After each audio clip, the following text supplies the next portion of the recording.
बीडच्या जिल्हाधिकाऱ्याच्या गाडी जप्तीचे आदेश देण्यात आले। मोबदला न दिल्यानं माजलगाव कोर्टानं जप्तीचे आदेश दिले। शेतकऱ्याचे 29 लाख रुपयांचे देणे बाकी आहेत। कोर्टाच्या आदेशानंतर जिल्हाधिकाऱ्यांची गाडी जप्त करण्याचे आदेश आता देण्यात आलेले आहेत। महत्त्वाची बातमी आपण पाहतोय, बीडच्या जिल्हाधिकाऱ्याच्या गाडीच्या जप्तीचे आदेश आता कोर्टानं दिले आहेत। मोबदला न दिल्यानं माजलगाव कोर्टानं जप्तीचे आदेश दिले, तर शेतकऱ्यांचे 29 लाख रुपयांचे देणे बाकी आहे। न्यायालयाच्या आदेशानंतर जिल्हाधिकाऱ्यांची गाडी आता जप्त करण्यात आलेली आहे।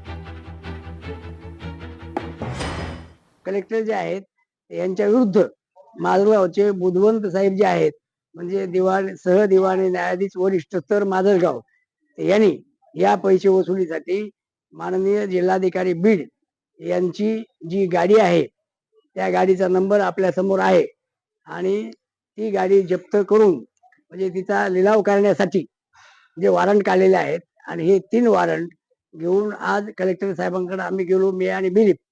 तर कलेक्टर साहेबांनी सांगितलं की या वॉरंटची पूर्तता आम्ही करू शकत नाहीत, म्हणजे पैशाची, तुम्ही गाडी घेऊन जा।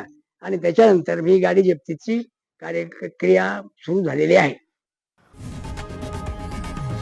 लोकशाही मराठी ऐका, पहा, जागरूक रहा।